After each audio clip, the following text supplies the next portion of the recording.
Hello everybody! In this presentation I'm going to go over some key factors about vaccines to further educate yourselves and in turn hopefully educate others.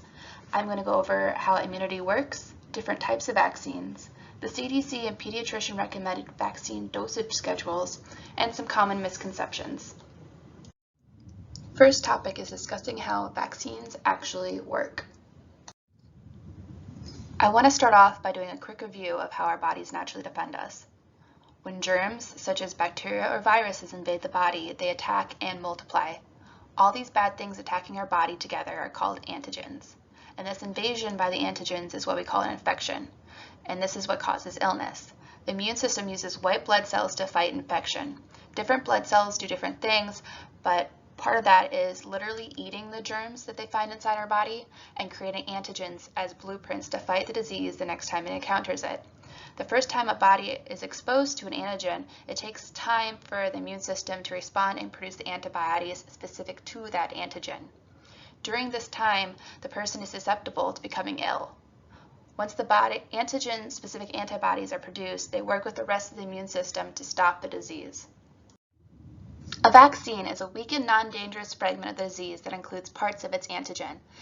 Even though it only has a small part of the disease, it is enough that our body can learn to build the needed specific antibodies.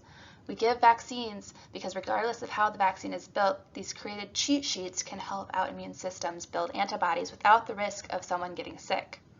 When someone is first immunized with an antigen, helper memory cells appear abruptly and start working at the antigen, and within 2 weeks, a person will reach full protection.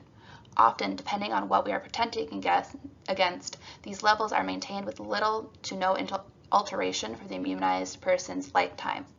An exception to this would be the influenza or like the flu vaccine, where a person should be getting yearly shots. This would be because influenza evolves quickly, and because of this, the physical makeup we used for last year's vaccine would not be adequate to fight this year's influenza strain. Using biotechnology techniques, we have discovered multiple ways to handle different diseases and to create a safer and more efficient vaccine system. The first vaccine type I'm going to talk about is live attenuated vaccines. These vaccines contain a version of the living virus or bacteria that has been significantly weakened to prevent this serious disease and illness in people with healthy immune systems. Because live attenuated vaccines are the closest thing to a natural infection, they work as some of the best blueprints for our immune systems. Some examples of live vaccines include the MMR vaccine, which is for measles, mumps, and rubella, and the varicella vaccine, which is used for chickenpox. Even though some of these are the most effective vaccines, not everyone should receive them or should at least wait to receive them. Examples include if a person, or specifically a child, has a weakened immune system due to a disease, or a weakened immune system due to cancer, tuberculosis, HIV, or AIDS. Other reasons they should wait is if they're receiving intense medical treatments, such as radiation, immunotherapy, steroids, or chemotherapy. If they have a blood condition or are receiving blood products, they should at least hold off on the MMR vaccine for 3 months or more.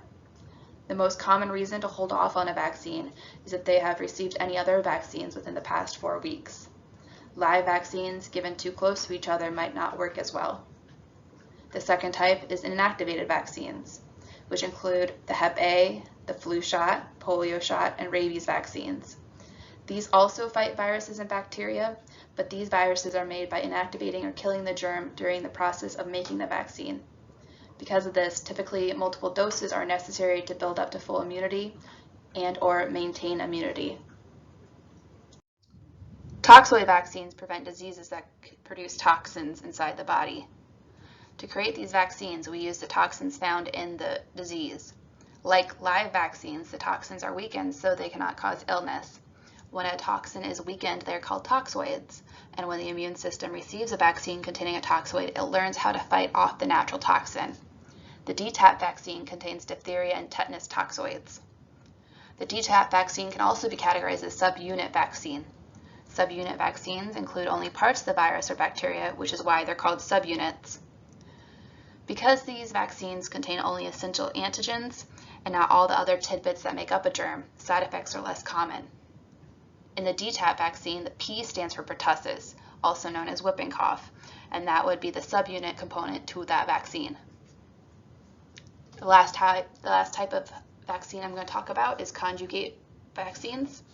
They fight a different type of bacteria altogether. These bacteria have antigens that have an outer coating of a sugar-like substance called polysaccharides.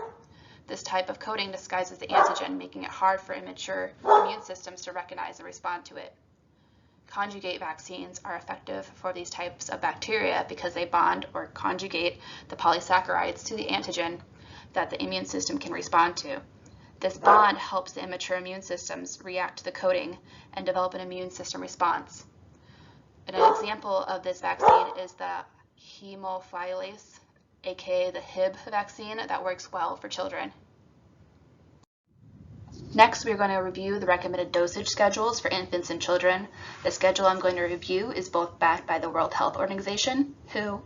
They lead in the global efforts to expand universal health coverage through connecting nations and to promote safe health. Also, it's promoted by the CDC, the Centers of Disease Control and Prevention in the United States, whose core mission is to conduct critical science and provides health information to protect our nation against dangerous health threats. Both are highly accredited sources. Immunization schedules for young children and infants are designed with kids' young immune systems in mind, helping to protect them from preventable diseases as early and as safely as possible. Some vaccines appear a few times on the schedule at different times after the first dosage. The preceding dosages are called boosters. This booster dose usually occurs several years after the initial series of vaccine doses is given. Bringing up the DTaP vaccine again, the initial series of 4 shots that children receive as part of their infant immunizations helps build immunity, but a booster dose is needed at 4 through 6 years old, and another booster against these diseases is needed at 11 or 12-ish years of age. This booster for older adults and teens is called Tdap. Parents often ask if there are any reasons to not vaccinate their child or to delay vaccination, and the answer is yes. There are times when some children should not get certain vaccines or that they should wait to get them.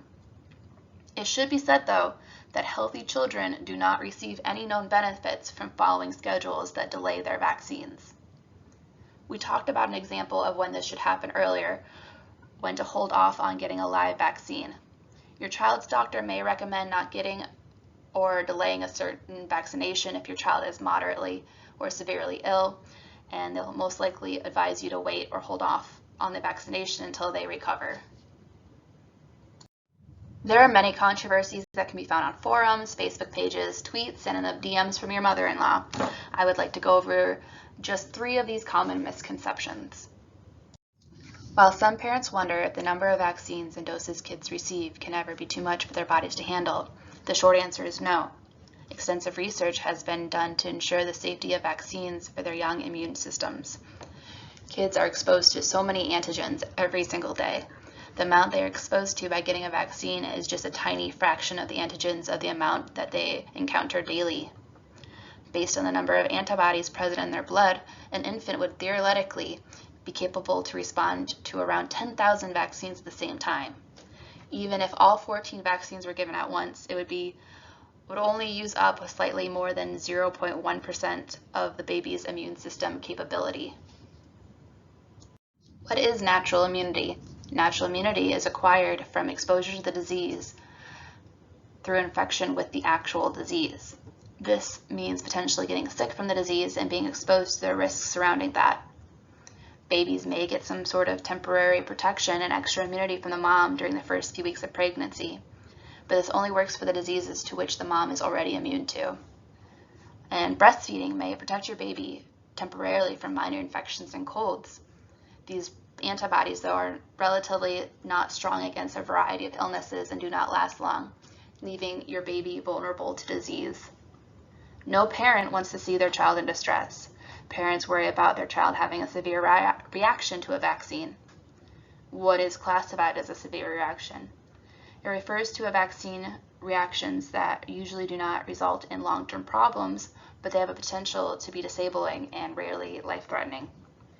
Severe reactions include, among others, seizures, thrombocytopenia, which is a severe decrease in number of blood clots that the cells involved in the clotting process, which is why for the MMR vaccine, it isn't recommended for people with blood disorders. Other severe reactions could be hypotonic, hyporesponsive episodes. These are defined as acute loss in sensory awareness or temporary loss of consciousness. Most severe reactions do not lead to any long-term problems. Anaphylaxis, while potentially fatal, is treatable without any long-term effects if caught. But if you're a gambling person, here are your odds.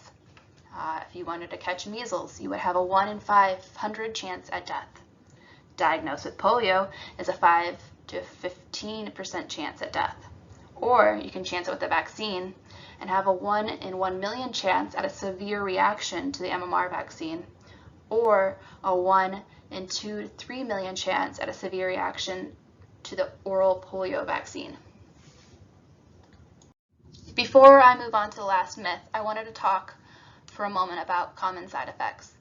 We have discussed what severe side effects are and how rare they occur. Common side effects that you should be informed of so you do not have to be taken by surprise if they occur would be mild pain, redness, swelling around the injection site. You should expect some fussiness from your babies or toddlers, and or a low-grade fever. Some experts define a low-grade fever as a temperature that falls between 99.5 and 100.3, and a person with a temperature at or above 100.4 is considered to have a fever. We don't need to vaccinate because infection rates are already so low in the United States.